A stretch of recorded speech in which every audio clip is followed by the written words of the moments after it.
J'avais un accord avec mon mitrailleur avant. J'étais debout, je laissais tourner le moteur, je tirais le frein et je lui donne un coup de pied dans les tibias et il ouvre le feu. Les Allemands tombent dans le fossé. Je me suis dit, ils ne tirent pas, donc c'est qu'ils ne bougeront plus. Et moi, je vois le capitaine qui fout le camp. Je le suis, après avoir pris ma carabine qui était toujours à côté de moi, et je crie « Halt oder ich schieße !» Arrêtez-vous, je tire. Ce con s'est arrêté, m'a mis en joue avec son pistolet, a tiré 2 coups, ça me semblait suffisant. J'ai répondu par 2 coups, lui m'a raté, mais moi je ne l'ai pas raté. Et c'était dommage, car ses camarades, 8 jours après, sont rendus. Bienvenue dans Défense Zone, le podcast qui traite des questions de défense et de sécurité. Cette émission est disponible sur toutes les plateformes audio, Spotify, Deezer, Apple ou encore Google Podcast, ainsi que sur notre chaîne YouTube. Pensez à vous abonner et à laisser une note de 5 étoiles pour aider à le faire connaître. Et si vous souhaitez soutenir notre média indépendant, vous pouvez également rejoindre notre espace premium sur défense-zone.com et mettre ainsi la main sur du contenu inédit ainsi que nos magazines papier. Nous vous souhaitons une bonne écoute.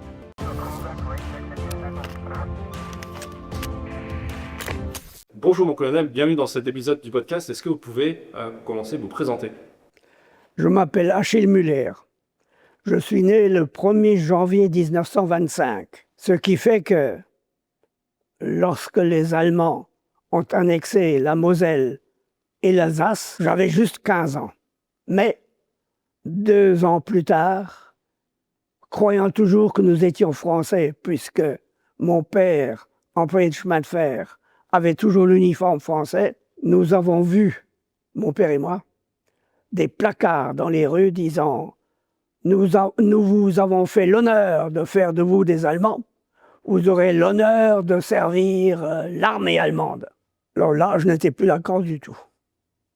J'ai dit à mon père « Papa, puisque j'ai l'âge de servir, je vais servir dans l'armée française.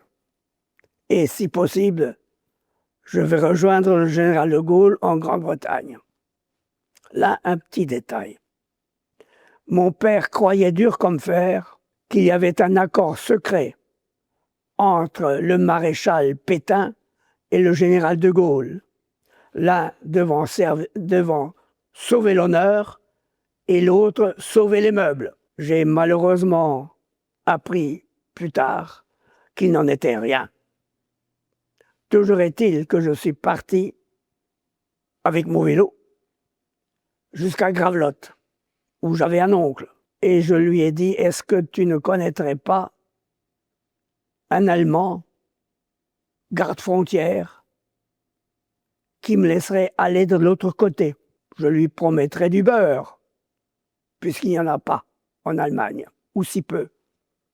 Effectivement, il m'a trouvé un petit vieux qui avait 45 ans, pour moi c'était un petit vieux, qui m'a dit « Oh là là, du beurre, oh mon Dieu, j'ai 4 enfants ».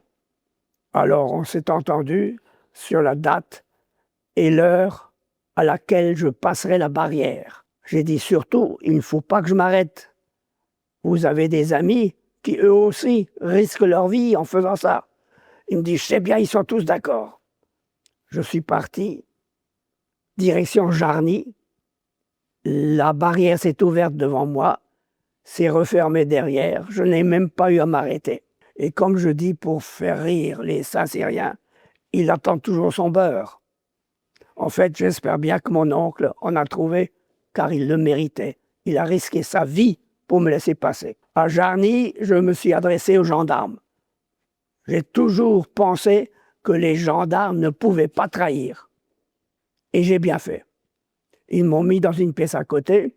J'ai échangé mes tickets allemands contre des tickets français, c'est vous dire qu'ils étaient arrangeants.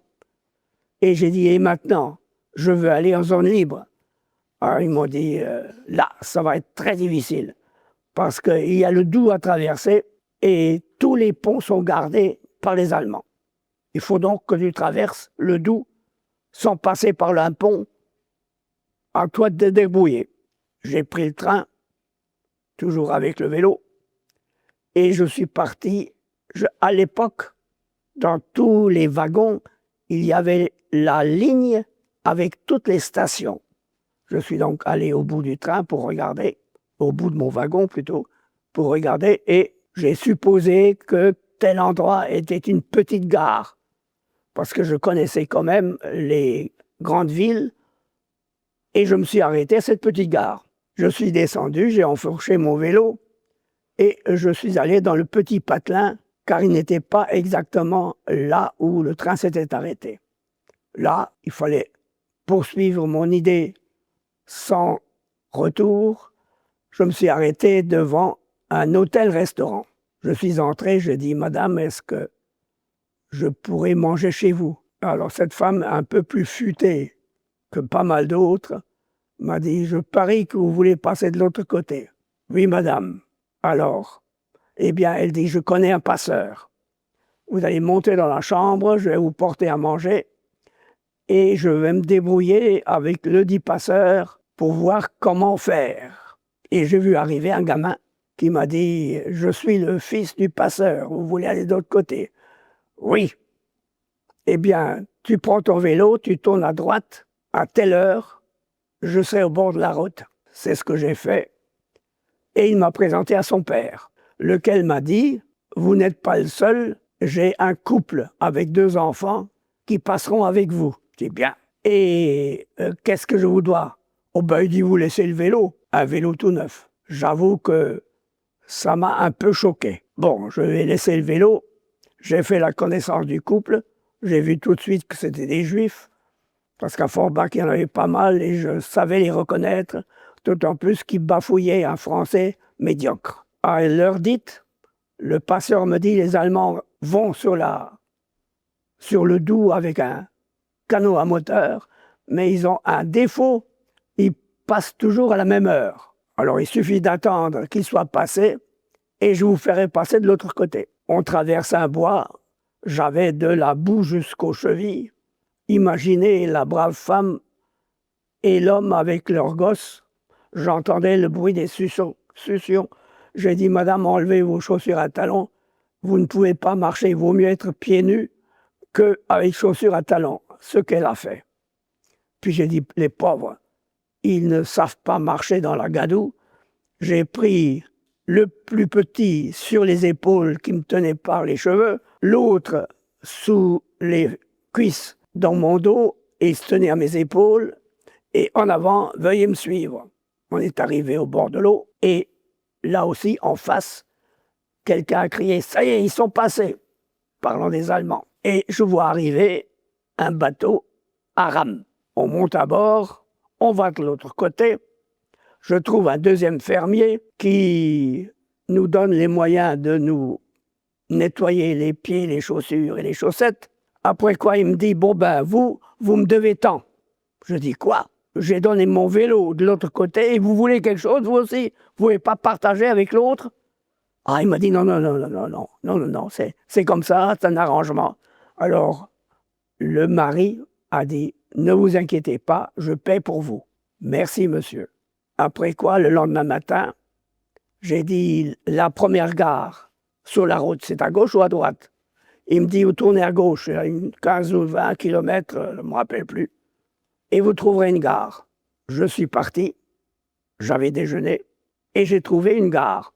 Et là, j'ai dit « Je vais à Lyon. » Il a fallu changer de train, et j'arrive à Lyon. Pas de papier, bien entendu. Là-bas, je m'adresse à un service d'accueil pour réfugiés. Ça existait. Ça prouve quand même que le système Pétain, il y avait une administration qui n'était quand même pas tombée de la dernière pluie. Là, ils me reçoivent et ils me disent, voilà, 2 choses. D'abord, il vous faut trouver un logement. Si vous voulez, on se débrouille pour en fournir un. Deuxièmement, il faut des papiers. Pour ça, il faudra aller voir le commissaire du coin. Alors là, méfiez-vous, c'est un vichiste. Je suis logé. La fille me dit en entrant, « Est-ce que vous êtes communiste ?» Je dis, « Moi, je suis d'aucun parti, mais je n'ai rien contre. » Elle dit, « Parce que moi, je suis communiste. » Bon, pourvu qu'il y ait un lit, je n'y voyais pas d'inconvénient. Puis je suis allé voir le fameux commissaire. La secrétaire me dit, « Vous n'avez pas de papier ici à Lyon ?» J'ai dit, « Non, madame, je n'ai pas de papier parce que je viens de la Moselle et je pourrais avoir des papiers allemands, mais je les ai déchirés, ce qui n'était pas vrai. » Elle me dit, « Je vais voir le commissaire. » Elle va chez le commissaire, j'entends une voix assez forte. Je dis, bon, il a une voix puissante. Elle me fait entrer, et là, il se lève et il hurle. « Quoi? Vous venez ici, en France, non occupée, alors que nous, on envoie des garçons par la STO, le service du travail obligatoire, et vous venez manger notre pain. » Ça, il fallait bien que je m'en accommode, je ne pouvais quand même pas lui taper sur la figure. J'en avais pourtant envie. Alors j'ai dit, c'est comme ça. Alors il a fini en grommelant par me faire établir une carte d'identité. Je sors de là, furax. Il faut dire que j'étais fils unique. Et mon père m'a toujours dit, ne te laisse jamais marcher sur les pieds. Cette idée ne m'a jamais quitté. Et je passe dans les rues de Lyon que je ne connaissais pas. Et j'ai vu un magasin qui vendait des insignes. Et j'ai vu un insigne qui n'était pourtant pas le blason de la Lorraine, mais qui me convenait parfaitement. Il y avait une croix de Lorraine, des chardons, et au-dessous, qui s'y frotte, s'y pique. Ça me paraissait parfait. Je l'ai acheté, je suis rentré chez ma communiste et je l'ai cousu sur la poitrine. Je dis, il faut que je rencontre quelqu'un qui soit pour la croix de Lorraine. J'ai eu cette chance. Je me rappelle, je passais un pont, un homme s'arrête, il dit, bravo la croix de Lorraine. Je dis, merci monsieur, est-ce que ça vous intéresse? Il me dit, oui, ça m'intéresse. Et puis, il m'a emmené dans un bistrot où il m'a quand même interrogé un petit peu. Je lui ai dit la vérité. Alors, il m'a fait un aveu qu'il mettait en danger. Il a dit, je suis le chef d'un groupe de résistance. Est-ce que tu veux en faire partie? J'ai dit, oui, bien sûr. Alors, il me dit, bon, écoute, je suis boucher, j'ai pas d'enfant. Est-ce que tu veux bien venir tous les dimanches manger chez nous? Mais bien sûr, je ne lui faisais pas plaisir. C'est que chez lui, on mangeait bien. Tous les dimanches, j'avais droit à mon beefsteak frites. Sans compter que sa femme, qui n'avait pas d'enfant, me trouvait mignon. Ce qui n'est pas à négliger. Un jour, il me fait prévenir que les Allemands allaient occuper la zone libre et qu'il fallait changer de logement. Il m'a donné une adresse. La personne qui m'a envoyé m'a amené au nouveau logement où j'ai fait la connaissance d'un franco-allemand qui était sergent, qui habitait la Grande-Bretagne, mais qui était venu en France pour participer au combat. C'était un réserviste de l'armée française. Et un petit Espagnol qui voulait rentrer chez lui. Il avait à peu près mon âge, qui ne parlait pas beaucoup. Je dis, bon, maintenant, il va falloir continuer la route. Alors, je propose d'aller à Perpignan. Tous les trois, on a pris le train, nous sommes partis à Perpignan. Nous avons trouvé un restaurant qui fait auberge, donc chambre. Et là, je découvre malheureusement que mon franco-britannique buvait. Il s'est mis à boire et tout d'un coup, il se met à hurler « J'emmerde les Allemands !» alors qu'il y avait des Allemands dans la salle. Alors 2 Allemands se lèvent, le prennent et je leur dis en allemand « Laissez, je m'en occupe ». Et ils ont cru que j'étais un des leurs. J'ai fait monter mon franco-allemand et je lui ai dit maintenant, écoutez, c'est terminé. Ou bien c'est moi qui commande ou je pars seul. Mais ne buvez plus jamais et ne cherchez plus jamais à me donner d'ordre. Il m'a dit d'accord, parce qu'il a bien compris que j'avais raison. Alors on prend une carte et je dis par où est-ce qu'on va aller en Espagne. Sur la carte, la plus proche ville, gros village, un bourg, qui s'appelait Prats de Molló. Alors, autobus, direction Prats de Molló. Et là, je fais la même chose. Je vais chez les gendarmes. Mais ce que je ne vous ai pas dit, c'est que dans le groupe de combat de Lyon, le chef de groupe, Charles Boulanger, Boucher, m'avait donné un petit pistolet, un revolver, avec 6 balles.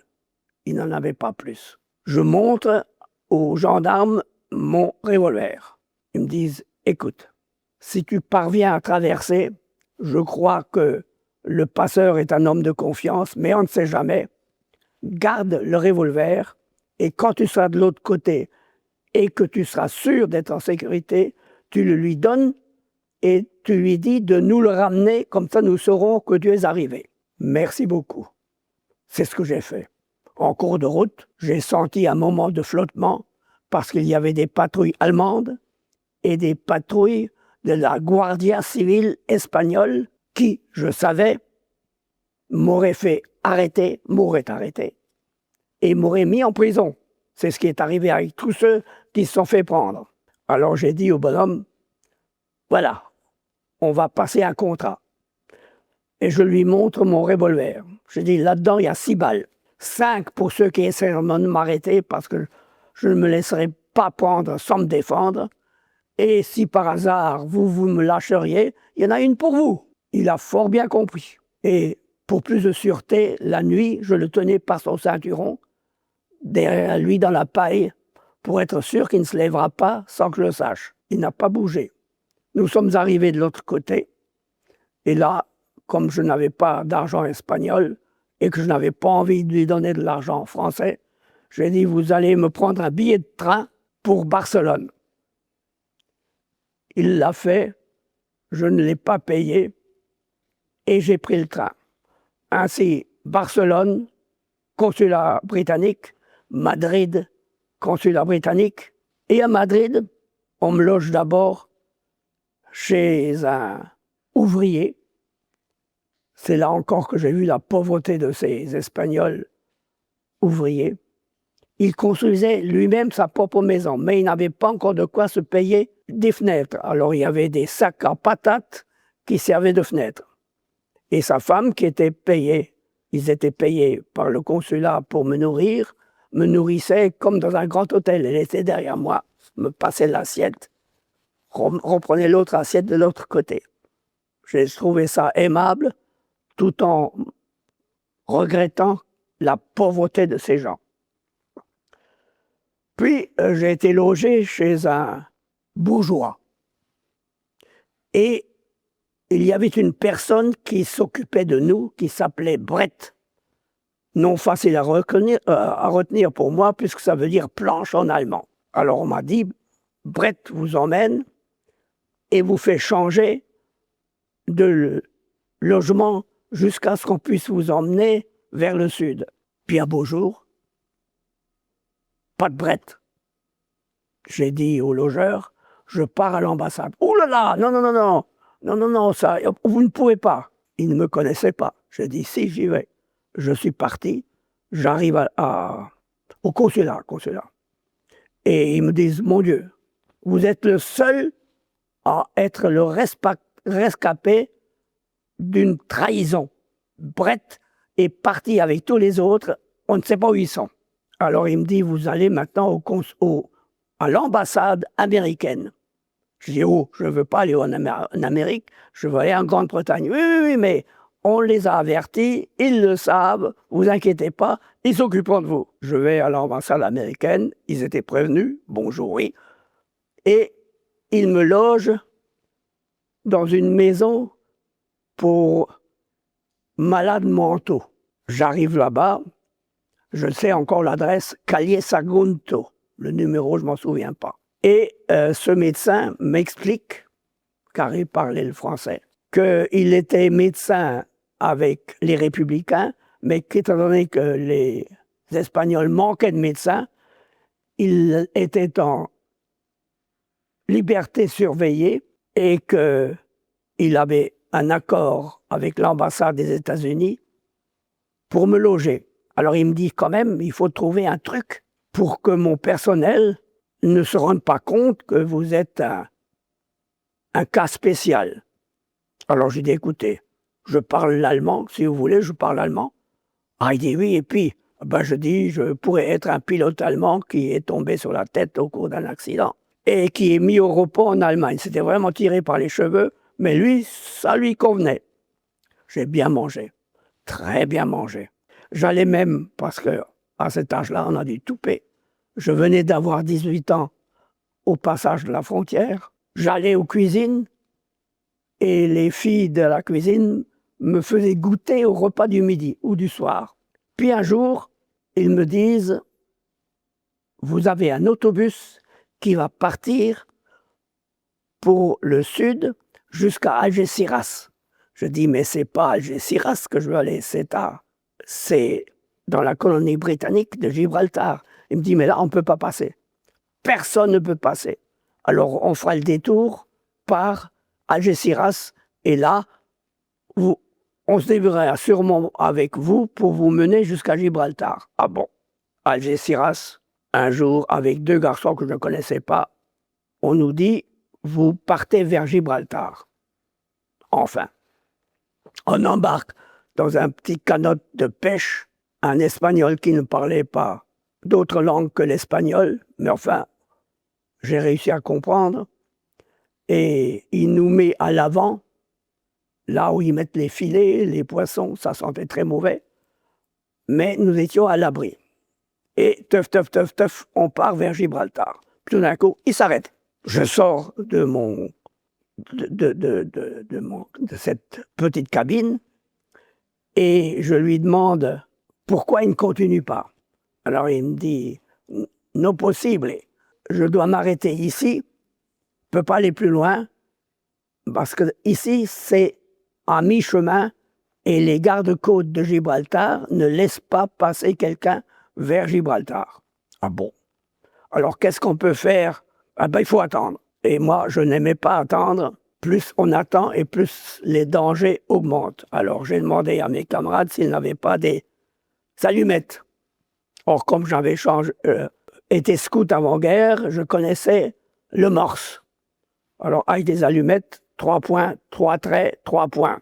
J'ai fait ça 3 fois et un projecteur s'est dirigé vers nous.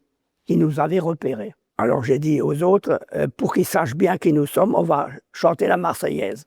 Et nous avons chanté la Marseillaise. Quand je dis chanter, on braillait, parce que on savait que nous étions enfin sauvés. Et le garde-côte se range à côté de notre bateau de pêche et une échelle de corde me tombe sur la tête. Je pars, les autres me suivent, et là, magnifique. D'abord, c'était des Américains. J'ai reconnu l'uniforme et les bobs des matelots. Et dites-vous bien que ces gens-là s'y attendaient. Il y avait là un matelot qui tenait un plateau avec 3 tasses de café et 3 paquets de cigarettes. Enfin, des gens avec lesquels je vais pouvoir me battre. Ils m'expliquent qu'ils vont m'emmener à Gibraltar. Ils m'emmènent au quai, je descends, un sous-officier britannique qui a été prévenu m'emmène chez son capitaine, qui me pose pas de questions, prend les noms, et me dit, vous allez aller à la caserne et vous attendrez demain matin, un officier français viendra vous chercher. Sans autre explication. Moi, ça me paraissait suffisant. Un sergent nous conduit à la caserne, on y loge, le matin, nous sommes prêts, et il arrive, il dit, ça y est, un officier français vous attend en bas. On descend et on voit un officier de marine qui nous emmène à un beau bâtiment qui également demande nos noms, puis on va au bord du quai où il y avait un canot, comme disaient les marins, drapeau bleu, blanc, rouge, marin avec bâchi et pompon rouge. Nous, on dit, ça y est, c'est fait. Nous sommes libres. On monte à bord et on monte sur un bateau qui s'appelait l'Elbiar. Arrivé sur l'Elbiar, un officier marinier nous a dit « Le Pacha veut vous voir ». On descend quelques escaliers en entrant dans le bureau du Pacha, qui dit « S'il y a un gaulliste parmi vous, je le mets au fer ». J'ai regardé par-dessus sa tête, personne n'a répondu. Et nous sommes remontés sur le haut, et un marin me dit « Il y a un gaulliste parmi vous ?» J'ai dit « Oui, moi ». Il me dit « Bon, alors tu fermes ton clapet, tu vas aller mis en bas et tu auras de quoi te coucher et je viendrai te chercher dans la nuit parce que cette nuit, nous allons faire du charbon et tu vas passer par-dessus bord et aller à Gibraltar à la nage. » Je savais nager, Imaginez quand même la chaleur de l'eau, la température de l'eau, un 10 février. Il faisait pas chaud du tout. Mais je savais bien nager, je suis arrivé au bord. Je m'accroche à un rond destiné à attacher les barques. Je me hisse et 2 mains me saisissent. C'était le même sous-officier que la veille qui me met sur pied, qui dit « Come on, quickly !» On va chez le même capitaine qui me dit « Ah, vous avez choisi De Gaulle !» Je dis « Mais vous ne pouvez pas dire ça hier ?» Ah, il dit « Non, nous, on a l'ordre de ne pas nous occuper des destinations. » J'ai trouvé ça regrettable, mais bon, c'était comme ça. Il me dit « Mais je vais prévenir le vrai. Déshabillez-vous, séchez vos affaires. Demain matin, le capitaine chargé d'aller vous chercher va venir. » Effectivement, il téléphone. Là, j'apprends mes premiers gros mots britanniques. Fucking bastard. Et je me sèche et je dors. Et le matin, je vois arriver un grand gaillard, presque aussi grand que le général de Gaulle, qui me dit « Mon petit, je suis navré, c'est de ma faute. » Alors, je me suis permis encore de l'engueuler et ensuite de me serrer dans ses bras.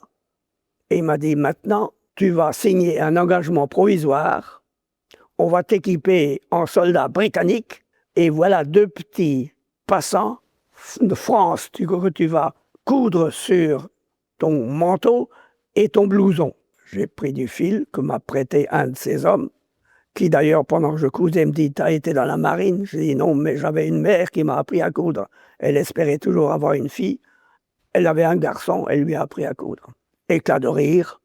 Et le lendemain, effectivement, j'étais en tenue britannique, reparti dans la même caserne, et là, personne ne pouvait plus rien contre moi. Au bout de quelques jours, on vient me prévenir, ça y est, vous allez pouvoir embarquer pour la Grande-Bretagne.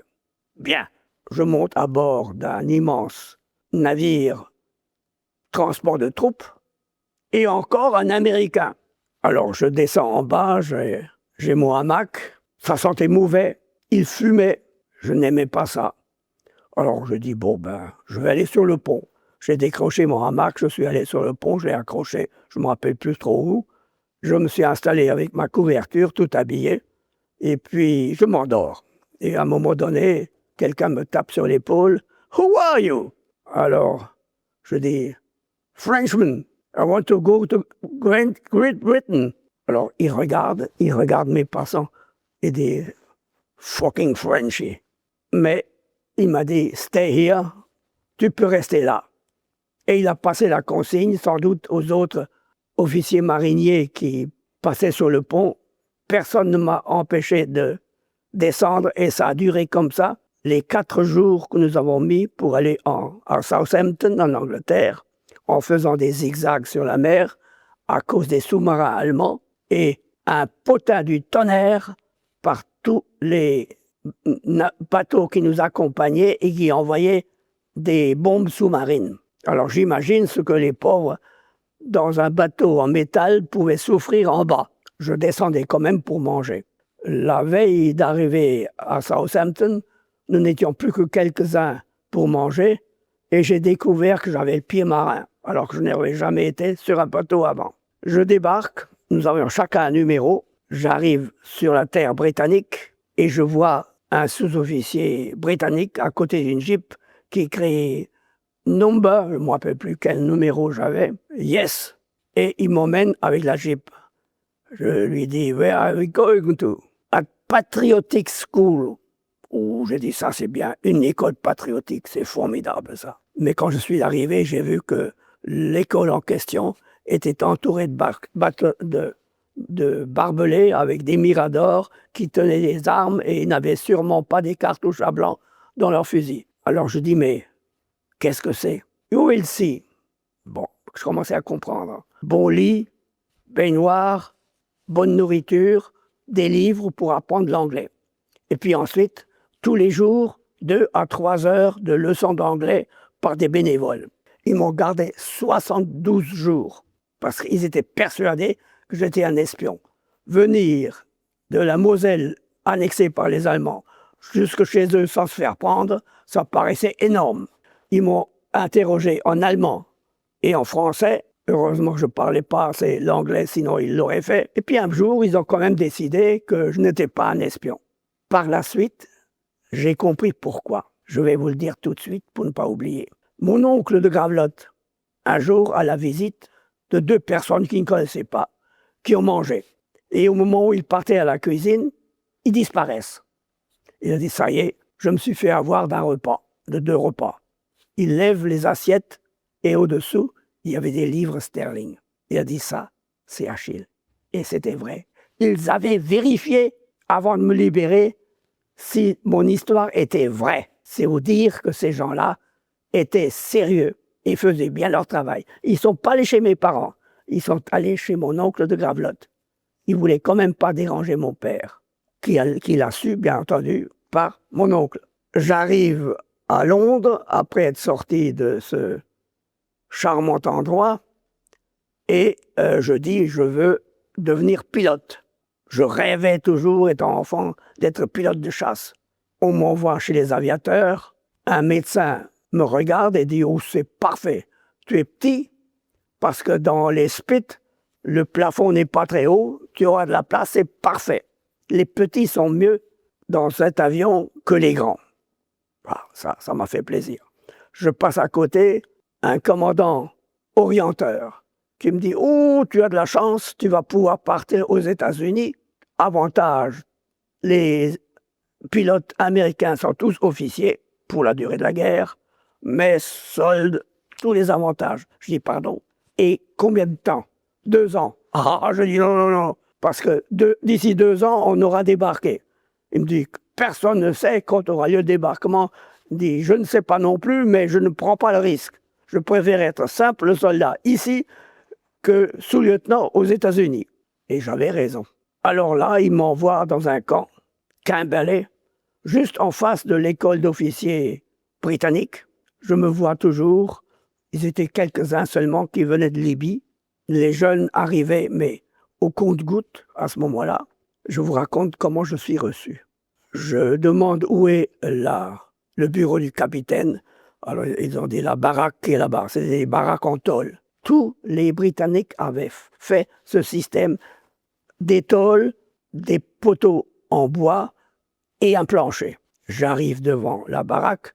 Il y avait un caporal qui barrait la route avec les 2 pieds sur l'escalier. Il me regarde des pieds à la tête, dit « Alors, on prend les fillettes maintenant ?» J'ai pas moufté, je savais que j'allais être chahuté. Puis il est vrai que j'avais 18 ans. J'étais jeune. Il finit quand même par enlever ses pieds. Il dit « Première porte à gauche. » Je me présente, c'est le capitaine Laralde. Impeccable garde à vous, je salue. Et il me pose des questions. Et je dis « Oui, mon capitaine. » Alors il me dit d'un air féroce. On ne dit pas « Oui, mon capitaine », mais « Oui, mon capitaine ». Alors je dis « Oui, mon capitaine ». Et à ce moment-là, il éclate de rire, il vient me serrer la main, il dit « Je fais le coup à tous ceux qui arrivent ». Ça m'a fait plaisir. Je vais dans la baraque désignée, et là arrive un sergent qui dit « Il me manque un homme pour défiler à Londres demain. Il y a un nouveau là. » Je dis « Oui, c'est moi. » Il dit « Tu sais manier les armes ?» Je dis « Non, j'étais scout, je sais marcher ou pas, mais les armes, non, je ne sais pas. » Ah bon, alors qu'est-ce qu'on fait? Et je vois un caporal qui saisit un fusil et qui me l'envoie à l'américaine. Je l'attrape au vol et 2 heures après, je savais toutes les manœuvres, mettre la baïonnette au canon et tous les commandements nécessaires. Et le lendemain, je défile. Comme j'étais petit, j'étais à la dernière rangée. Et en plus, les 2 gars qui m'encadraient avaient pour mission de veiller à ce que je ne fasse pas de bêtises. Tout s'est très bien passé. Je note au passage que le porte-fanion s'appelait Imiri Zaldu, un basque. J'ai encore la photo. Nous avons fait un tas de sortes d'entraînement et j'ai été breveté polonais. Lesquels polonais, ne sachant pas le français, savaient quand même dire le principal. Un de mes camarades dit quand même, j'aurais mieux mettre de la paille parce qu'on sautait à travers un trou qu'ils appellent le hole et la paille n'était pas très épaisse. Alors il lui a dit devant moi, parachutiste cassé, pas bon parachutiste. Bon parachutiste, pas cassé. C'est tout ce qu'il savait dire et c'était clair. Après quoi, on va à Ringway, où on saute d'abord de Ballon, puis de Whitley, lequel Whitley est un ancien bombardier en bois qui battait des ailes en volant. Les Anglais l'appelaient le cercueil volant. Nous, on s'en fichait. On sautait de Ballon par le hall et nous étions brevetés. Alors j'étais déjà breveté polonais et breveté britannique. Alors en rentrant, on m'a dit, maintenant tu vas avoir le brevet de la France libre, 3e brevet. Et j'apprends qu'on formait une section qui était chargée de faire des essais de saut, essayer des parachutes, essayer des avions nouveaux. Bien entendu, j'étais volontaire pour cette section. Le capitaine, lieutenant à l'époque, qui commandait cette section, était un littéraire. Et il faisait beaucoup d'efforts pour paraître sévère, alors qu'il ne l'était pas du tout. Mais c'était un sacré volontaire, pour parler de lui. Il s'était engagé, d'abord il avait fait Cherchel, ensuite il s'est engagé au 1er régiment de chasseurs parachutistes qui était en Afrique du Nord. Et nous avons appris que le colonel qui commandait ce régiment était vichiste. Et nous avons appris que lui, le lieutenant qui nous commandait, avait dit « Quand je rentrerai après la guerre, je lui fais la peau ». Parce que le dit colonel l'avait mis aux arrêts. Il a réussi à s'échapper, à monter jusqu'à Tanger, à traverser je ne sais comment jusqu'à Gibraltar et à faire comme moi, prendre le bateau pour aller en Grande-Bretagne. Nous arrivons dans un camp dit secret où nous avions la chance d'être très bien reçus. Et on nous dit, voilà, vous allez essayer des parachutes, vous allez essayer des avions. Nous, ça nous paraissait évident, le lieutenant aussi. Et là, nous avons fait connaissance des femmes britanniques. Nous qui arrivions de France, où lorsqu'on a rencontré une fille, il fallait se présenter au père, qui faisait des simagrées pour savoir qu'est-ce qui fait ton père, qu'est-ce que tu fais, qu'est-ce que tu comptes faire dans l'avenir. Autrement dit, les filles n'étaient pas très abordables, aussi bien à Forbach qu'à Lyon. Et là, les plieuses de parachutes avaient décrété que les para-français étaient leurs parachutistes, et nous avons accepté que les plieuses étaient nos plieuses. Ça se passe très bien. On fait des essais en tout genre. Il n'y avait pas de parachute ventral. Alors si le dorsal ne s'ouvrait pas, de toute façon, ça ne durait pas longtemps. On sautait tous très bas. Et ça ne nous effrayait pas du tout. Puis un beau jour, le lieutenant nous convoque et il dit « Nous avons battu le record mondial de vitesse de sortie. » Oh. Alors il faut dire qu'il nous avait dit la veille « Vous allez vous serrer le plus possible pour être au sol très regroupés. » On ne pensait pas à un quelconque record. Et réflexion faite, on a compris que les Américains sautant avec un ventral, 20 cm de plus, ne pourraient jamais plus nous battre. 7 secondes et demie pour sortir à 20. Nous, ça nous paraissait normal. Maintenant, je vais vous parler des filles. Elles organisaient des bals. Alors, il y avait le Lady Choice. Qu'est-ce que c'est que ça? Bon, on restait sur nos chaises et les demoiselles venaient nous choisir. On se disait, ah, c'est une aubaine parce que si elle me choisit, c'est que peut-être elle va devenir copine. Mais il y avait mieux. Un jour, elles ont organisé un bal où il y avait la Kiss Dance. Alors ça nous paraissait très curieux. La lumière s'éteignait, il fallait embrasser sa partenaire. Pourquoi pas, ça ne fait pas mal. Et nous sommes repartis pour rejoindre le camp de Quimbalet, où nous a dit, maintenant il y a un tas de nouveaux qui sont arrivés, dont un bataillon qui nous arrive d'Afrique du Nord. Et du coup, il y avait une organisation, une demi-brigade, commandée par un général qui s'appelait MacLeod. Il paraît que le général de Gaulle l'a apprécié, parce qu'il aimait bien les Écossais et pas les Anglais, à part Churchill. Et nous apprenons que cette brigade était formée de 2 bataillons britanniques, dont surtout les anciens de Libye qui les commandaient, 2 bataillons français, dont le mien, le 4e, commandé par un réserviste qui n'aimait pas la paperasse. Quand on avait dit que nous étions des voyous, lui était plus voyou que nous, type formidable. Bourgoin, manchot. Quand il a sauté en France, les Britanniques lui ont payé un drapeau bleu, blanc, rouge. Je ne sais pas ce qu'il est devenu, ce drapeau. D'ailleurs, Bourgoin ne m'en a jamais parlé. Toujours est-il qu'on l'aimait beaucoup parce que si les aviateurs nous traitaient de voyous, lui, c'était un voyou-chef. On allait par exemple manœuvrer en Écosse, nous emportions des morceaux de graisse végétale, nous emportions des plats, des bouteillons, tout ce qu'il fallait pour faire cuire quelque chose. Et comme j'étais tireur d'élite, on a dit « Muller, toi, tu vas prendre une carabine au lieu du fusil et tu vas nous tirer des lapins. » Un autre, un sergent qui était un chic type, qui a été tué plus tard en Belgique, a dit « Moi, je sais pêcher. » Bien. Alors moi, je repère, avant qu'on ne s'arrête le soir, les côtés, parce que l'Écosse, c'est très montagneux. Les endroits orientés sud-sud-ouest, il y avait des terriers de lapins. Je reviens en arrière, une fois la section arrêtée, je me couche, et les lapins, évidemment, étaient entrés dans leur terrier, mais ça reste pas longtemps, ça sort, c'est curieux, et ça avance. Vlom, je tue mon premier lapin. Ils entrent, et je recommence comme ça. On m'avait dit, il faut tant de lapins. Quand j'ai eu mon quota, je suis parti vers le campement du peloton, et je trouve les autres rigolards. Ça y est, on a des lapins. Viens voir, on a aussi des truites. Et ce brave camarade, lui, il savait pêcher la truite, mais il le pêchait à la grenade. Alors il savait que dans les fonds, il y avait les grosses truites. Alors il a fait déchausser des camarades qui étaient du côté de la sortie du bassin à truites, et il rejetait les grandes sur le sol et laissait passer les petites. Au retour, les Britanniques, comme ça, parce qu'on leur avait dit il faut manger les rations de combat, et nous, parce que nous avions bien mangé.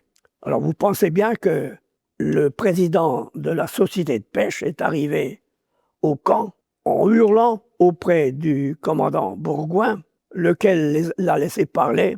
Quand il a eu fini, il s'est tourné vers le médecin, il dit « Alors Toubib, les hommes se portent bien ?»« Oui, mon commandant. »« Parfait. » Et au président de la société de pêche, « Vous voulez combien ?»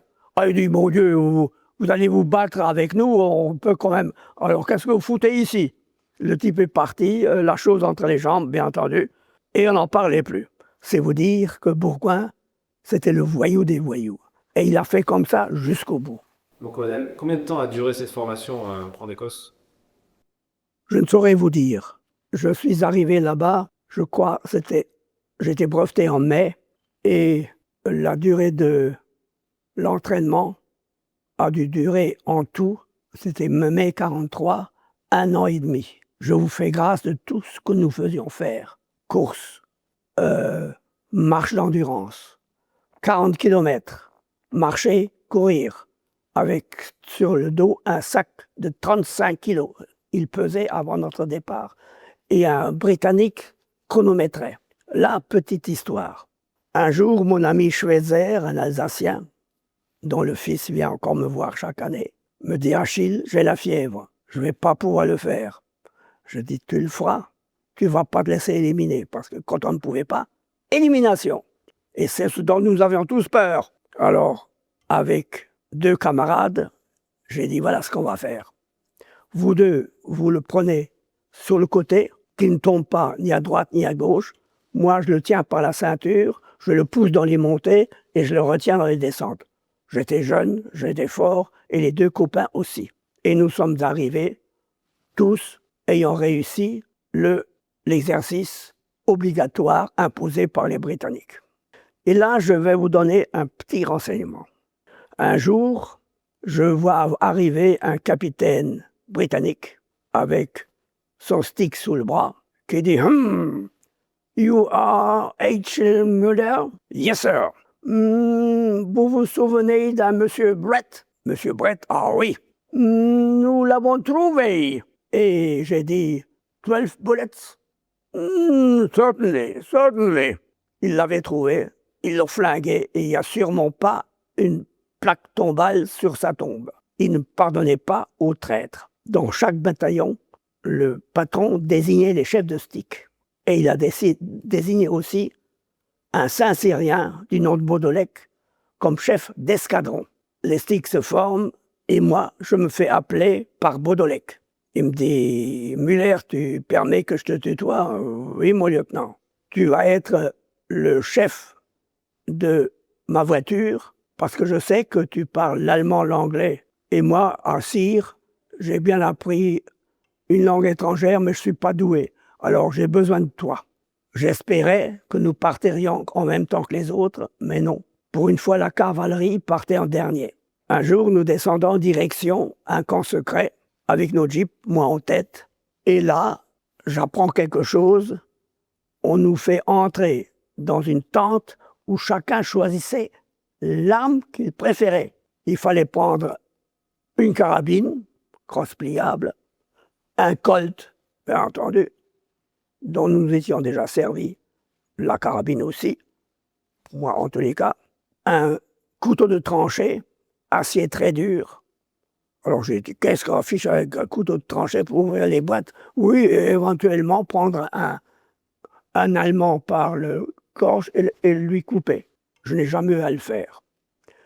Et puis, une dague que nous portions dans le pantalon, qui était fait exprès. Il y avait un porte-dague en cuir sous le pantalon, seul le manche dépassait. Alors là aussi, on s'est dit, pourquoi faire? Eh bien, au lieu de le dégorger, on le prend et on pique par derrière. Ah bon, c'est clair. Nous avions donc 2 armes blanches et 3 armes de tir. Une Sten spéciale pour nous, crosse en bois, poignée bois, avec sécurité, ce qui n'était pas le cas des premières Sten. La carabine à crosse pliable, que je n'avais encore pas vue. Et on s'installe dans un château. On avait quitté le camp. Et le lieutenant nous dit on attend notre tour. Et on apprend un tas de nouvelles. Et pourquoi pas nous? Et pourquoi pas nous? Puis un beau jour, ordre de descendre dans un camp secret en Angleterre. On fait la route depuis l'endroit où nous étions en Écosse et on arrive au camp secret. Et là, on nous dit, après que nous ayons bêtement dit, mais pourquoi nous partons les derniers? C'est comme ça. Vous allez partir par planeur. Un de vos camarades va sauter avec 2 jeeps et vous allez partir par planeur. Et il se trouve que c'est Imirizaldu, mon basque, qui était porte-fanion à Londres et qui nous avait déjà éblouis par sa façon de lancer les grenades. Bourgoin savait qu'il lançait bien les grenades parce que, étant gamin, il lançait des cailloux pour rameuter ses brebis, je suppose. Et il était également, comme un bon basque, il lançait la chistera et également au poing. Donc il savait très bien lancer. Alors là, un jour aussi que les Britanniques avaient organisé, il y avait un faux mur avec une fausse fenêtre et un point à partir duquel il fallait lancer les grenades. On a tous fait ce qu'on a pu. Arrive le tour d'Imirizaldu qui, avec la complicité de notre voyou de commandant, a dit « Oh, mais ça c'est trop près ». Alors il a reculé quelque part. Là, les Britanniques ont commencé à se demander si on ne se payait pas leur tête. C'était là, c'était vrai. Et les grenades partaient, ça chointait, et toutes dans la fenêtre. Là, je crois que l'inspecteur britannique a compris qu'on se payait sa tête. Il ne s'était pas trompé. Arrive le jour, enfin, où nous devons choisir un planeur. Et les planeurs britanniques, en bois, nous avions appris que ça se cassait la pipe facilement. Alors on nous présente des planeurs américains, très légers, ne pouvant porter qu'une Jeep, qui s'appelait le Waco. C'était exactement ce qu'il nous fallait. Nous nous entraînons pour monter et descendre du Waco, et un jour, on nous dit « Maintenant, vous partez pour la France ». Alors là, je m'en souviens. On décolle de Grande-Bretagne avec des bombardiers qui chacun traînait un Waco. Il aurait pu en traîner 2 ou 3, mais nous, ils nous ont gâté un seul avion pour un planeur. Je me vois encore y raser les flots, la mer, pour ne pas être vu par les Allemands. Et au-dessus de nous, les Spitz tournoyaient. Il faut dire qu'à ce moment-là, la chasse allemande commençait à avoir beaucoup de pertes. Et en tous les cas, nous ne l'avons pas vu. On arrive sur la Bretagne, je vois encore les gens qui agitaient des mouchoirs blancs. On tourne et on prend la direction prévue. Nous étions 15. Et moi, au volant de ma Jeep, comme les pilotes, j'ai vu sur notre droite une route avec une colonne allemande. Les planeurs se posent, une moitié sur le bon terrain et une moitié par erreur à cause d'une ferme qui brûlait, parce qu'à ce moment-là, la nuit tombait dans un mauvais terrain.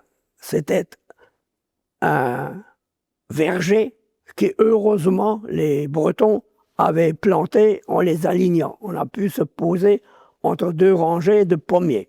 Comme on voyait devant nous un planeur qui s'était encastré dans un arbre, nos deux pilotes ont fait en sorte que les patins du planeur, parce qu'ils avaient des patins avec deux roues qui grignotaient le sol pour freiner, et la queue du planeur s'est levée. Alors moi, au volant, je me dis, il tombera du bon côté, du mauvais côté, et il est retombé du bon côté.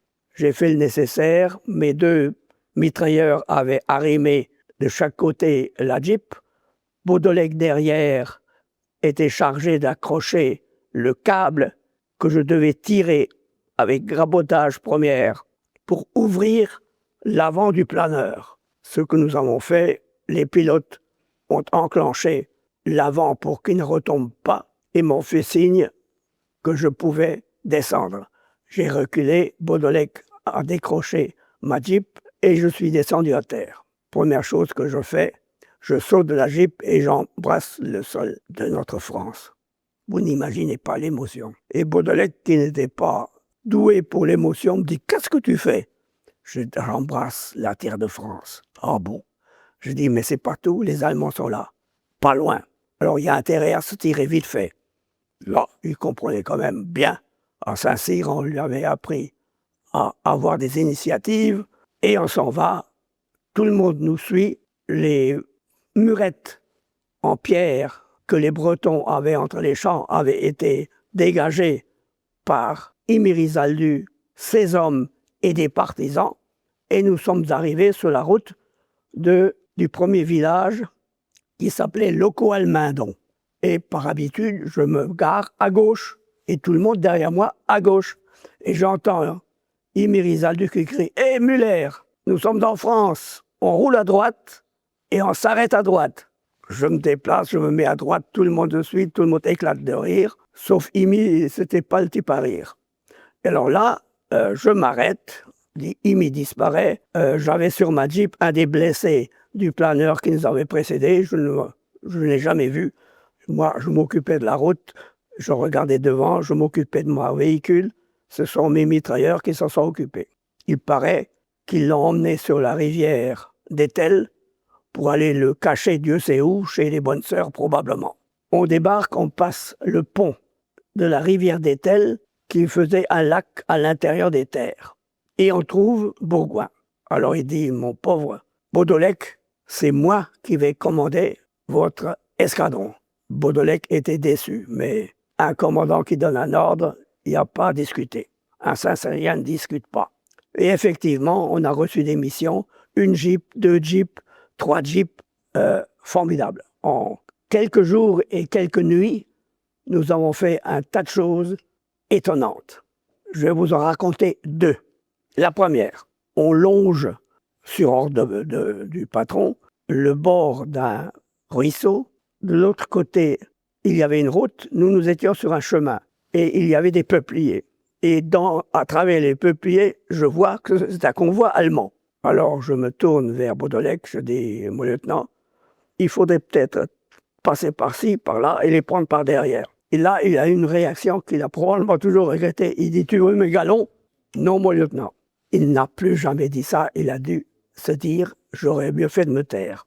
Et on passe derrière la colonne allemande et on découvre tout un convoi dans la dernière voiture tirait un canon anti-char. Ce canon anti-char aurait pu nous flinguer sans aucun problème. Mais moi, j'avais dit à mon mitrailleur, si jamais il descend du camion, tu ouvres le feu. Et il a braqué, évidemment, sur le camion. Les Allemands nous voyaient et se disaient bien qu'ils n'auraient pas le temps de descendre pour tirer et il serait mort.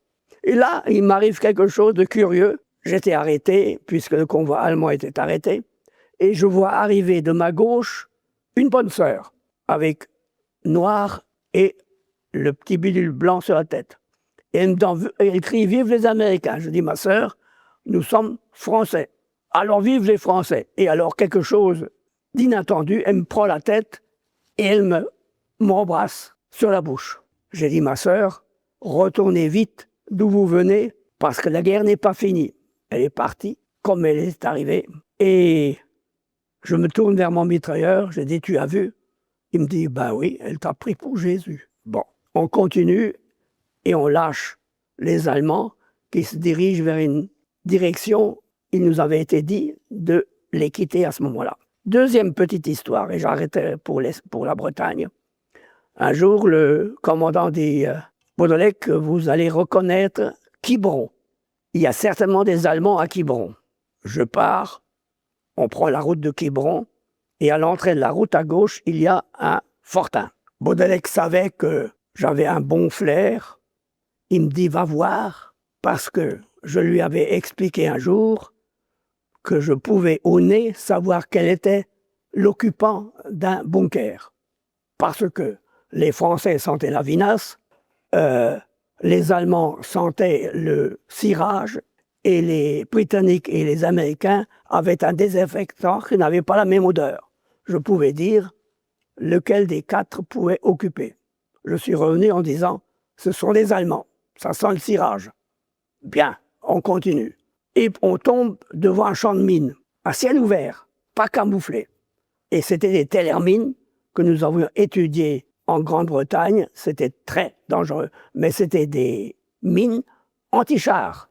Alors, j'ai dit, je vais voir s'ils sont bien piégés ou mal piégés. Alors, j'ai dit à mes deux mitrailleurs de se mettre dans le fossé. J'ai dit, mon lieutenant, vous devriez en faire autant. Il me dit, si toi tu restes debout, je reste debout. Il n'avait vraiment peur de rien. Alors, j'y vais. Je vois les fils d'acier qui reliaient les mines entre elles, et je savais que si on tirait, ça sautait, que si on appuyait, ça sautait. Mais ils avaient posé ça par terre. Alors j'ai appuyé dessus, rien. Je me suis bien gardé de tirer. Et j'ai dit, mon lieutenant, ils sont en quinconce et je crois que l'écartement de mes roues me permet de traverser le champ de mine. Il me dit, vas-y. Je dis, mon lieutenant, mettez-vous dans le fossé. Non, si toi tu dois sauter, je sauterai avec. Saint-Cyrien têtu. Et je suis passé, ça a marché. On remonte tous dans la Jeep et on continue. Et puis on tombe à mi-chemin de ce carrefour et de Quiberon, un arbre couché au travers de la route. Je m'arrête à peu près à 400 mètres. Je dis là, ce sont les Allemands. Et Baudolec et moi, on prend des jumelles, on regarde. Et on voit un capitaine allemand qui sort devant, qui nous regarde également à la jumelle, les jambes bien écartées comme il savait le faire. J'ai dit, bon, ben maintenant nous savons où sont les Allemands, puisque c'est là qu'ils ont fait une embuscade. On peut faire demi-tour. J'avais dit préalablement à mes mitrailleurs de mettre les mitrailleuses vers le ciel pour ne pas les provoquer. Je savais bien qu'il y avait un canon quelconque derrière ce buisson.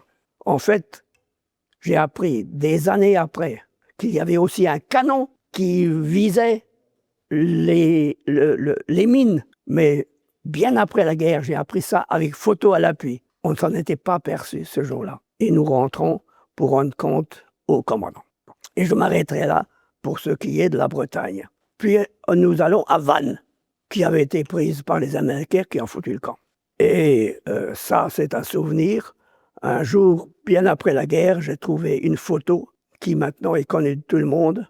Je suis en tête, avec Bourgoin à ma droite à la place du tireur aux mitrailleuses. Bien entendu, tête nue, parce qu'il ne supportait pas ni qu'on lui mette un béret ou un casque, ni qu'on lui passe un peigne. Alors il se peignait avec les doigts comme ça.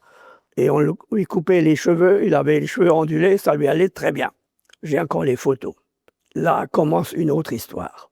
Je m'avance et une personne me dit « Il n'y aurait pas un Lorrain parmi vous ?» Alors je dis « Oui, madame, moi. » Il dit « Et vous êtes tout ?» de Forbach. Oh, yes. Mais j'habite tel village, 20 km de Forbach. Alors elle me dit, vous venez loger chez nous, nous avons un appartement ici près du port et ça vous évitera de coucher sur le sol comme vous le faites d'habitude. Elle avait l'air bien renseignée. Effectivement, j'ai passé quelques jours là.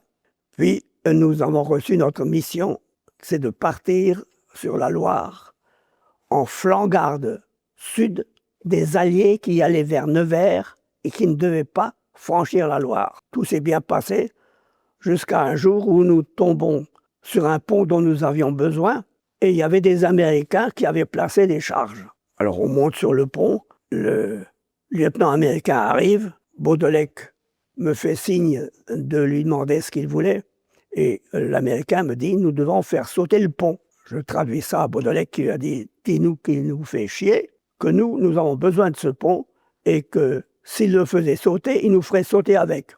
J'ai traduit ça à l'Américain, poliment, qui vraiment n'en revenait pas des sas français qui l'empêchaient de faire sauter le pont. Alors il a quand même fait enlever les charges et il a dit « je vais faire un rapport et on va vous faire sauter vos galons ». Il croyait que j'étais officier parce que nous portions les galons, j'étais caporal-chef sur l'épaule et Baudolec n'avait que 2 galons, moins importants que les miens. Et ils sont partis et nous sommes allés dans le village le plus proche où le Baudolec, pour la première fois, nous dit « on va aller coucher à l'hôtel ». Nous qui couchions par terre depuis le début des opérations, on va coucher à l'hôtel. Ça m'a un peu surpris. Bon, un ordre, c'est un ordre. Alors, 2 par chambre, moi avec Baudolec, bien sûr, que je ne quittais jamais, tout habillé. Vers les 5 heures du matin, on entend du bruit dans les escaliers. Arrive l'hôtelier avec le chef de la résistance locale que nous avions chargé de monter la garde à notre place, qui hurle « les Allemands arrivent ». Bon, nous sautons du lit, nous allons à nos jeeps. Moi, je mets en marche, les autres derrière moi. D'où arrive-t-il? De là. Et je pars à fond de train pour éviter que les Allemands ne tirent sur le village. Puis, au bout de quelques minutes, je ralentis et heureusement, je tombe à ce moment-là sur le camion qui était en avant-garde devant des éléments que nous ne voyions pas. Et je vois encore sauter du camion 7 Allemands qui se mettent au bord du fossé et nous mettent en joue. J'avais un accord avec mon mitrailleur avant. J'étais debout, je les ai tourné le moteur, je tirais le frein et je lui donne un coup de pied dans les tibias et il ouvre le feu. Les Allemands tombent dans le fossé. Je me suis dit, ils ne tirent pas, donc c'est qu'ils ne bougeront plus. Et moi, je vois le capitaine qui fout le camp. Je le suis, après avoir pris ma carabine qui était toujours à côté de moi, et je crie « Halt oder ich schieße !»« Arrêtez-vous, je tire !» Ce con s'est arrêté, m'a mis en joue avec son pistolet, a tiré 2 coups. Ça me semblait suffisant. J'ai répondu par 2 coups. Lui m'a raté, mais moi je ne l'ai pas raté. Et c'était dommage, car ses camarades, 8 jours après, sont rendus. S'il s'était rendu ce jour-là, il serait encore en vie, enfin du moins, il aurait vécu une vie normale. Alors on rend compte au commandant. Alors là, un petit détail, nous n'avions pas besoin de radio parce que nous nous servions du téléphone. Vous savez, à l'époque, c'était encore les bureaux de téléphone avec des personnes, généralement des filles, qui mettaient des fiches. Les Allemands téléphonaient, les résistants téléphonaient, et nous, on téléphonait. Et on appelle Bourgoin, qui avait son téléphone à Briard, et on lui rend compte. Alors il dit, bon, écoutez, poursuivez-les, ils vont peut-être se rendre. Nous avons trouvé l'idée bonne, nous sommes partis, et au bout d'un moment, je vois dans un carrefour des tas de véhicules allemands et des canons antiaériens et des canons anti-chars. Je m'arrête, je dis à Baudolec, je propose d'aller leur demander s'ils veulent se rendre. Il dit, prends quelqu'un. Je dis, non, je vais y aller seul. Je descends et je tombe sur un Saint-Galon de la marine. Je ne savais pas comment on appelait un Saint-Galon de la marine, je ne sais même pas comment on l'appelle en français. Je me suis présenté et j'ai dit, Herr Oberst, est-ce que vous voulez vous rendre? il a eu un sourire. Il a dit, moi, oui, j'arrive du sud de la France et je sais que la guerre est perdue. Mais les chefs de corps avec lesquels je me suis regroupé ici, je ne les connais pas, je vais leur poser la question. Je vous en prie, Herr Oberst, est allé les interroger et tous ont répondu oui, dont le patron des 2 véhicules, des 2 bataillons de combat, dont le capitaine s'est fait flinguer avant cela. Alors, il faut organiser le déplacement. À ce moment-là, Baudolec me dit, bon ben, tu fais comme d'habitude, nous devant, une derrière, et une Jeep qui fait l'aller-retour pour voir si tout se passe bien. Et à ce moment-là, l'Allemand qui a dit, je vais prendre la tête du convoi, mais attention, ces gens-là, si jamais un terroriste, parce que pour eux, les résistants étaient terroristes, tire, vous allez tous y passer, les terroristes et vous. Je rends compte à Baudolec, qui reste toujours calme, qui me dit, bon, ben, quand on trouvera un village, tu leur expliqueras. On repart, on prend un premier village, je trouve bien entendu des résistants au bord de la route, je dis, oh, baissez vos fusils, debout, allez me chercher le chef. Il s'exécute, puisqu'il voyait que je parlais en français, et que nous avions la Croix de Lorraine. Et je vois le chef de la résistance qui me dit, alors qu'est-ce qu'on fait? Je dis, voilà, si vous avez des drapeaux, vous les mettez, si vous avez des lampions, vous les mettez, mais surtout, vos hommes ne doivent pas avoir de fusil chargé. Tous le fusil à la bretelle ou sur le bras s'il n'y a pas de bretelle, et pas de cartouche dans le canon, sinon vous y passez tous. Et ils se doutaient bien que nous aussi. Ça s'est très bien passé. On arrive à un deuxième village, je me souviens, on demande le maire. Ah non, on demande le chef de la résistance, et c'était le maire du Patelin. Alors je parle au maire devant Baudolec, qui me laissait parler. Il avait pris l'habitude de me laisser parler, il écoutait et il rectifiait s'il le fallait. Alors je dis, monsieur le maire, est-ce que nous pouvons loger les Allemands dans votre village? Il dit, quoi? Loger des Allemands? Et ils sont combien? 2500. Dans mon village? Je dis, mais enfin, monsieur le maire, vous avez des ordres pour l'armée française? Ah, il dit, oui. Ben, vous faites comme pour l'armée française. Et il nous a logés dans le village. Et moi, prudent, j'ai mis une Jeep à l'entrée du village et une à la sortie, il n'y avait qu'une seule route. Et j'ai demandé aux Allemands de me donner un sous-officier pour veiller à ce que tout se passe bien. Comme je suis un insomniaque, ça ne me dérangeait pas du tout. Mes 2 mitrailleurs roupillaient, et moi, avec un adjudant qu'ils m'ont mis à ma disposition, j'allais de grange en grange, de points de Guitoun et autres, et je trouvais les 2, le résistant et l'Allemand, l'arme à la bretelle qui rectifie à la position. Bien, ils sont disciplinés. Puis vers les 3h, 4h du matin, ils étaient assis par terre, le fusil posé par terre. Ils échangeaient des casse-croûtes, du chocolat, et ils discutaient tant bien que mal entre eux. J'ai compris ce jour-là que tous les soldats du monde sont des frères d'armes. Ils sont simplement envoyés au casse-pipe par des salopards, des dictateurs, comme Hitler. Je n'ai jamais oublié ça. Le lendemain matin, on avait prévenu les Américains qu'il y avait un pont à Nevers. Ils ont fait le tour, ils sont venus là, et ils regardent tous les Allemands qui sont derrière nous.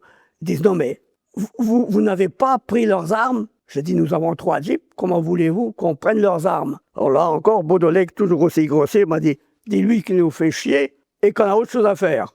J'ai poliment répondu, vous allez faire comme nous, vous allez les prendre en charge, vous allez aller à Nevers, vous passez le pont et vous nous emmenez dans le camp de prisonniers prévu, et vous direz placer les armes anti-chars ici, les armes lourdes ici, les armes légères ici. Ils vous feront ça très très bien. Après quoi, ils iront en colonne par 3 dans les baraques que vous aurez préparées pour eux. Et là, le type, il réfléchit un peu, il dit, vous les sas français, vous êtes tous cinglés. Ça, je l'ai traduit à mon lieutenant qui était à ce moment-là capitaine. Je lui ai dit que nous sommes tous cinglés. Il m'a dit, c'est vrai, on y va. Et nous sommes repartis. Eh bien, figurez-vous que quand j'ai quitté Couette, reçu à l'entrée, reçu à la sortie, sous-lieutenant, j'arrive à Forbach pour ma première permission. Je reçois un message du ministère de la guerre, parce que ça ne s'appelait pas de défense, mais la guerre, avons besoin d'officiers instructeurs pour instruire, d'officiers parachutistes pour former des bataillons parachutistes vietnamiens. Un peu surpris, je montre, j'aurais mieux fait de m'abstenir, le télégramme à mon père qui se met au garde à vous, qui dit « Mon fils, la France a encore besoin de toi. » Et je m'engage pour partir. J'ai fait 2 séjours. 46-48, 53-54. 46-48, facile. Quand on entrait dans les villages, les Viettes se sauvaient. Seul inconvénient, c'est que les routes étaient coupées. Alors on appelait les villageois, c'était ceux qui la nuit les avaient ouverts et qui savaient où étaient les cailloux, qui rapportaient avec des trucs en bois ou en bambou tissés, et ils remettaient les cailloux à leur place. De nombreuses missions sans intérêt et de l'accompagnement de véhicules sur la route pour la circulation sud-nord. Alors, une petite histoire. Un jour, on me signalait que, parce que moi j'étais en tête, et toujours une Jeep en queue et une autre qui faisait le va-et-vient, il y a un camion chinois qui est tombé en panne. Et le Chinois n'a pas de pneus de rechange. Alors je vais aller voir le Chinois. Je me dis, il est plein de ravitaillement. Si je le laisse là, les Viettes vont prendre le ravitaillement. Alors il vaut mieux l'emmener. Alors j'ai trouvé une route de secours pour son camion. Et on arrive à destination. 6 mois après, j'étais aux Terres Rouges. Je vois arriver un petit Chinois qui me dit « Moi, rapporter roue secours ?» Toute neuve. Moi, je croyais que je ne le verrais jamais. Mais non, les Chinois savent qu'ils ont besoin de nous et ils ne font pas l'aumône. Ça, c'est la particularité des Chinois. 2e séjour. Alors là, les choses changent. Je demande à aller en Corée, parce que là, je me dis, il y a encore les cocos à combattre. Dictateur, en avant, on y va. Je m'engage pour la Corée, manque de peau, ou heureusement, entre-temps, armistice. Les Américains garantissent le Sud et les Nord-Coréens tirent un trait, armistice. Pas guerre finie. Vous le savez comme moi. Et moi, je me retrouve en Indochine pour un 2e séjour. J'arrive au GM100, commandé par le colonel Barou, et je lui demande « Est-ce que vous avez une compagnie pour moi ?» Il me dit « Ça tombe bien, au 43e RIC, colonial, il y a un capitaine qui s'envoie et vous, le lieutenant, vous pouvez le remplacer. » Et c'est ainsi qu'on me donne le commandement d'une compagnie de combat au 43e RIC. Là, il faut noter que ces gens-là, ce n'étaient pas des Vietnamiens. C'était des Khmers Krom. C'était des Khmers de Cochinchine, qui n'avaient qu'un seul bon Dieu, le drapeau français, et un seul maître, le commandant de compagnie. Et je m'entends appeler par mon grade en cambodgien. Et effectivement, ces gens-là étaient d'une fidélité à toute épreuve. Avant d'être engagé avec le GM100 entre Pleiku et Anké, entraînement pour voir comment fonctionnait ma compagnie. Alors j'ai remarqué, j'ai remarqué que quand nous prenions à travers la brousse, la première section tuait un buffle. La 2e section le coupait grosso modo en morceaux. La 3e affinait, la dernière ne gardait que la viande. Quand on arrivait au bivouac, on avait tous de la viande. Alors j'ai naïvement dit à mon second, c'est du vol. Il me dit, c'est l'usage. Alors l'usage, il ne faut pas y toucher. Puis un jour, nous ouvrons la route d'Anké à Pleiku, ou Pleiku à Anké plutôt, avec mission d'empêcher la récolte de riz du Bindin vers la cuvette de Dien Bien Phu. Quand nous arrivons au pied du Bindin, on apprend que Dien Bien Phu est tombé. Alors nous nous mettons également en rond. Il y avait les 2 bataillons de Corée, le bataillon du 43e RIC et un bataillon vietnamien blindé. Et un beau jour, on reçoit l'ordre de nous replier. Ordre venant d'un général commandant ce secteur. Le colonel m'appelle et il me dit, toi qui as le pied dans le plâtre parce que tu as sauté sur une mine, tu vas prendre un pipère, tu vas aller voir le général parce que j'ai demandé à ce qu'on aille à pied après avoir détruit notre matériel, parce qu'à tous les coups, on va se faire attaquer en cours de route et ça va nous coûter cher. Je dis, est-ce que le général est déjà prévenu? Il dit, oui, j'ai envoyé un télégramme, il dit, niet. Bon, je prends un pipère, le pilote me dit, on vole bas ou haut? Je dis, écoute, de toute façon, ils tirent sur nous, il vaut mieux mettre haut et ce sera moins précis. On va jusqu'à l'endroit où était le géné-chef et j'atterris.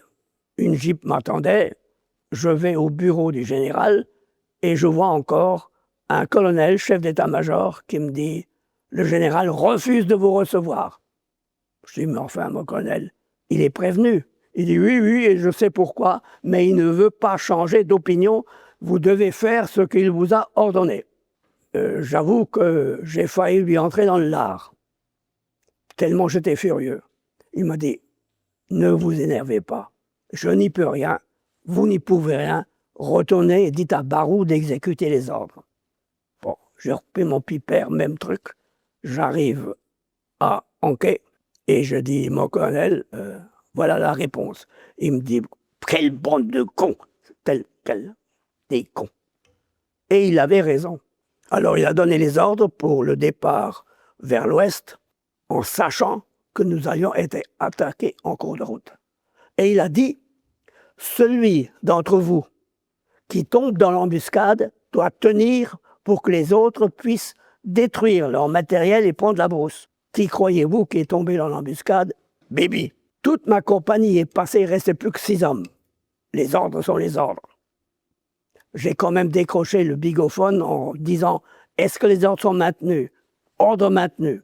Et il y avait au-dessus de nous des chasseurs de la marine. Le chasseur, ayant entendu la conversation, m'a dit « Je peux vous ouvrir la route, je les vois.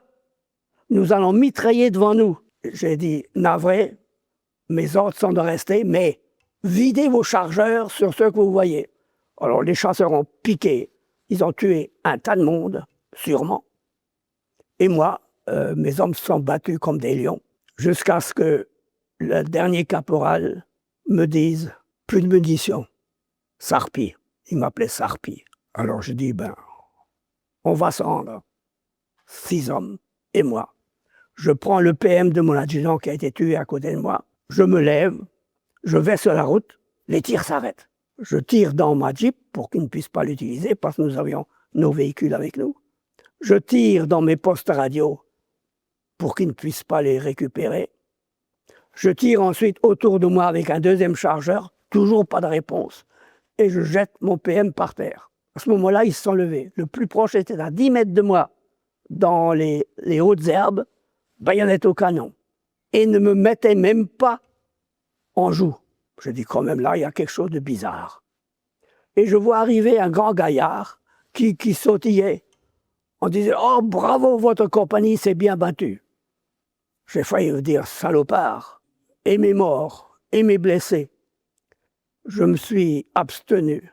Il était tellement poli. Je dis « Mais où avez-vous appris le français ?»« Oh, j'ai fait mes études à Paris, j'aime la France, j'aime les Français. Et c'est pour ça que j'ai donné l'ordre de ne pas vous tuer. Parce que j'ai besoin de vous. Allons bon. Et qu'est-ce que vous voulez savoir? Bien, vos canons.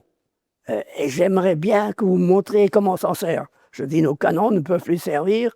Les artilleurs ont mis dans le canon une grenade spéciale qui soude la culasse. On ne peut plus en servir. » Oh bon, bah tant pis. Deuxième chose, votre cantonnement d'Anquet. Il y a sûrement des champs de mines. Je dis, bien sûr qu'il y a des champs de mines. Il dit, vous pourriez nous montrer? Ben, je dis, pas la peine. On a entouré les champs de mines de fils de fer, même pas barbelés, avec marqué sur une plaquette, comme des, ça veut dire, attention en vietnamien, mines. Il a dit, ça c'est bien de la part des Français. Ah, ça me fait plaisir. Alors c'est pas la peine que vous m'accompagniez. Mais pourquoi vous faites ça? Je dis, parce qu'il y a un village à côté. Les enfants vont venir. Quand une troupe quitte une garnison, les enfants y vont et ils risquent de sauter. Oh, vraiment, les Français, vous êtes extraordinaires. Je me disais en moi-même, mon cochon, au point où j'en suis, je ne vois rien d'extraordinaire dans ma situation. Alors il me dit, voilà, je vais vous confier à un de mes capitaines, vous allez vers un camp de prisonniers, soyez tranquille, il parle quelques mots de français, mais il est de toute confiance. Alors confiance, je m'en méfiais. Alors bon, on part dans la brousse, et mes hommes me disent, Sarpi, c'est partir. Ils ont insisté. J'ai dit, bon, de toute façon, ça ne changera rien. Ils m'ont enlevé mes galons, et je suis parti le long de la route. Je connaissais le terrain par cœur. J'avais peut-être même une carte dans la poche que le colonel, commandant le régiment Viet, avait oublié de me demander. Et 1 kilomètre plus loin, je tombe sur des tireurs de 12-7 alignés au bord de la route. Ils avaient prévu que ceux qui allaient sortir de l'embuscade allaient se faire flinguer un peu plus loin. Et là, je tombe sur des gens que je ne connais pas, qui me ficellent comme un saucisson, m'enlèvent mes chaussures, mais laissent quand même un garde à côté de moi, avec les chaussures attachées par les lacets sur l'épaule. Mais il me colle dans le dos un Vietnamien des TDKQ, des blindés, qui avait, je ne sais comment, qui était arrivé là, je ne sais comment.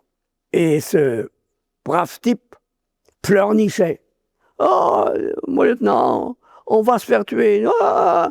Alors je dis, écoute, on marche déjà l'amble parce que tu es collé à mon dos. Si tu continues, je vais donner un coup de pied, un coup de talon où je pense pour te faire taire. Alors là, il s'est tu. Et on arrive dans un premier camp de prisonniers et je m'aperçois que les hommes meurent du fait qu'ils n'ont plus envie de vivre. C'est la première fois que j'ai vu ça. Alors il y a un garçon, parce qu'ils savaient tous le grade que j'avais, qui me dit, mon lieutenant, il y a là un artilleur, un sergent-chef, il ne se lève plus. Alors que moi, je participais aux corvées de façon à me maintenir physiquement. Alors je me couche à côté de lui, je lui dis, demain matin, tu vas venir avec moi, on va aller à la corvée de riz, parce qu'on allait transporter le riz qu'on mangeait nous-mêmes. Et les Viet. Il me dit, oui, mon lieutenant. Le lendemain, je me réveille, il était mort. J'ouvre une parenthèse. Quand je suis rentré en France, il y a des tas de psychiatres et autres psychologues qui sont venus me voir. Mais comment est-ce possible qu'un homme se laisse mourir? Ben oui, de désespoir, il se laisse mourir. C'était une chose qu'on ne leur avait pas appris à l'école. À un moment donné, le commissaire politique qui en avait marre de me voir parce que je lui tenais tête, ce qui m'amusait beaucoup, ce qui ne l'amusait lui pas du tout, il m'a dit, vous allez partir au camp des officiers. Et me voilà parti, toujours pieds nus. Ah non, j'avais les chaussettes, mais il n'y avait plus rien dessous la chaussette. Mais j'avais un entraînement formidable, même à travers la brousse. Je saignais peut-être, mais ça ne me dérangeait pas. J'arrive au camp d'officiers, et là, je dis au Toubib, le colonel est couché, il a les yeux fermés, qu'est-ce qui arrive? Il me dit, il ne veut pas manger. J'ai écouté Toubib, moi j'ai une idée. Moi, je vais lui serrer le nez, il ne pourra plus respirer, il sera bien obligé d'ouvrir la bouche, et vous allez lui mettre le riz. Après quoi, je vais lâcher son nez, et il va bien l'avaler. On a essayé, ça a marché. Mais il ne bouge toujours pas. À un moment donné, il n'avale plus. Il recrache. Bon, alors, qu'est-ce qu'on peut faire? Je l'ai écouté. Il y a un officier viet, pas aussi bête que les autres, qui m'a donné un flacon d'alcool avec du mercurochrome. Est-ce que le mercurochrome risque de nuire au colonel Barrault? On me dit non, non, non. Alors je dis, on recommence. Vous bouchez le nez et moi je verse de l'alcool. Il bouche le nez, il ouvre la bouche, je verse de l'alcool. Il lâche le nez, Barrault ouvre les yeux, il s'assoit, il dit nom de Dieu. Et il retombe en arrière, il referme les yeux. Alors je dis maintenant, ça suffit, moi ça. On risque d'en avoir besoin de cet alcool. D'accord. Et puis on décide de nous libérer. Là, je m'en souviendrai toujours, on nous habille en blanc, pantalon blanc, veste blanche et casque colonial blanc. Et on se déplace vers l'emplacement où nous pouvons être libérés en montant sur un bateau français. Il y avait un pont Et le déplacement se faisait sur des plateformes sur la voie ferrée, Saigon vers le nord. Je savais que les rails avaient été coupés, ils avaient réparé. Et des pauvres Niakwe, c'est-à-dire des paysans, poussaient ça. Et nous, assis, à attendre l'arrivée. Ça me paraissait d'un ridicule affreux. J'ai dit à un commissaire politique, mais on pourrait nous aussi pousser. Ah, il dit non, vous poussez rien du tout. Ce sont les paysans qui poussent. Ils méritent de transpirer. Il avait quelque chose contre eux. Bien. Et on arrive à destination. Je m'en souviendrai toujours. Les Viettes nous lâchaient d'un côté du pont, et de l'autre côté du pont, il y avait les Français. Et les Viettes nous donnent à chacun une cigarette. Moi, je ne fumais pas, j'ai pris la cigarette. On est arrivé de l'autre côté et j'ai dit aux Français, si vous fumez, je vous la donne. Il a dit, jetez-la à l'eau. Je l'ai jetée. Et là, on monte sur un bateau français. Et là, tous, d'ailleurs ceux de Dien Bien Phu ont fait la même chose. On a jeté nos casques par-dessus bord, sous les yeux des Viettes. Et nous sommes rentrés sur Saigon. Terminé pour l'Indochine. C'est très impressionnant. On va devoir mettre un terme à cet entretien. Est-ce que, pour terminer, vous avez quelque chose à partager aux gens qui nous écoutent, notamment cette nouvelle génération, cette jeune génération qui vous écoute quand vous faites des présentations dans les écoles? Est-ce qu'il y a quelque chose que vous avez envie de... Eh bien, quand je fais des conférences à Saint-Cyr, ce sont des futurs soldats. Tout est évident pour eux et ils sont passionnés parce qu'aucun de leurs instructeurs n'a fait la guerre. Alors, je raconte en quelques mots le fait que j'ai été français libre, que j'ai participé au débarquement, et ensuite, je leur explique ce que doit faire un officier depuis le grade de sous-lieutenant jusqu'à général, avec les devoirs, les inconvénients et les particularités de chaque grade. Et ça les passionne.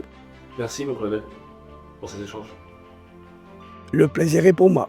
Merci d'avoir écouté cet épisode jusqu'à la fin. S'il vous a plu et que vous souhaitez soutenir notre travail, abonnez-vous au magazine papier trimestriel en vous rendant sur le site défense-zone.com. À très vite pour un prochain épisode du podcast.